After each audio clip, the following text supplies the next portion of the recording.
Good morning, everybody. Our friend Morning Shadow has a lot of insightful questions. They're very, very good questions. And we were talking about in the video the various debates within the Talmud.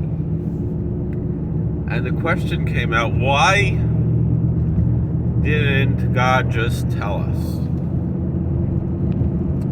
Why is there room for debate about these things?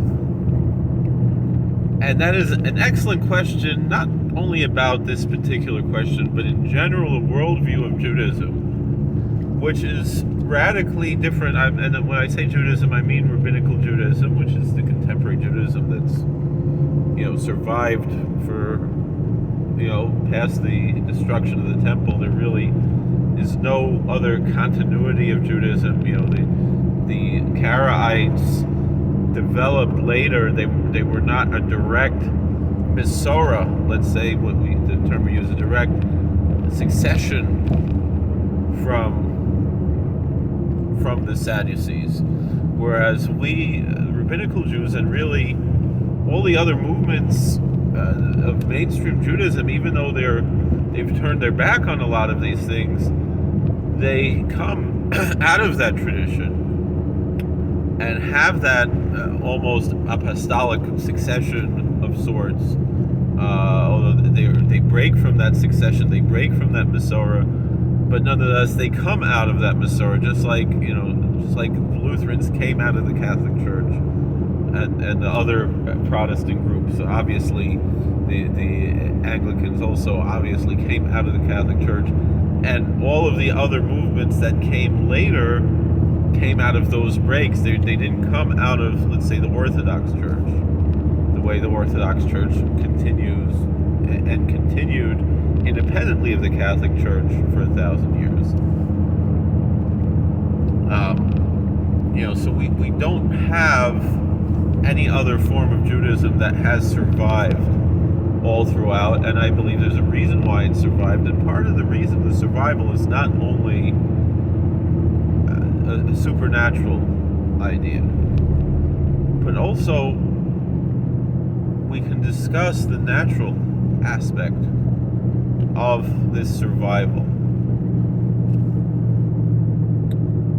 What exactly is it that we're dealing with here? And that is that it is a religion that is not granted in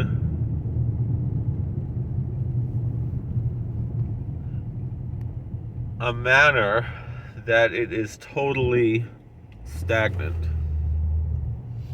And it goes back to a very famous and an interpretation that I heard in yeshiva of a very famous midrash, a very famous homily or legend in the Jewish tradition, where it says that God took Mount Sinai and turned it over like a barrel upon the people and said, if you accept this Torah, it's good, and otherwise this will be your burial place, or there will be your burial place, Shamtit Kvarascha.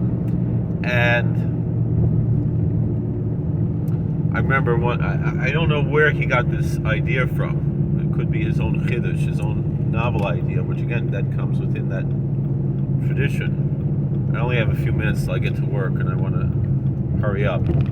But one of my teachers in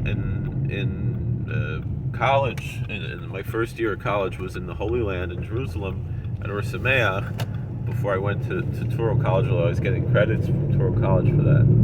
And it was Rabbi David Orlovsky, very popular speaker. And he gave a very thought-provoking explanation. He asked the question, why does it say it's like a barrel? Why isn't it just like a mountain? Why isn't it just going to crush and smash the people? And it should be noted that Chazal say that this level of forcing, so to speak, although I don't know if that's the right word to use, came about specifically about the oral Torah, meaning the people were willing to accept the Bible, but not the oral traditions. And they needed to be forced to accept their old traditions. And let's move away from the forcing part. But let's rather look at why does it say a barrel? And so what Rabbi Orlovsky said is that without the oral Torah, like we mentioned, the Sadducees are gone, and it's sad, you see. They went extinct when the temple was destroyed. So they are a museum piece. They're in that little jar on the shelf. Oh, look, this was interesting. They did this for a while. And the Karaites are very small, and you have some Neo-Karaites, but they're not a huge group. There are also traditional Karaites, and you have the only other really ancient group would be the Samaritans, and that's a very different type of approach, and it remained also, even though they exist, they haven't spread all over the world the way the rabbinical Jews have, right? So that's what we're saying here, is that the power of debate, the power of change, is what keeps our religion alive and vibrant, that it's a living, breathing Torah.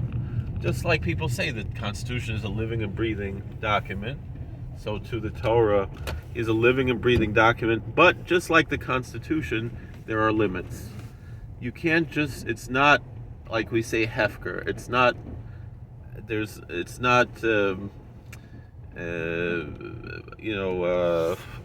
anarchy.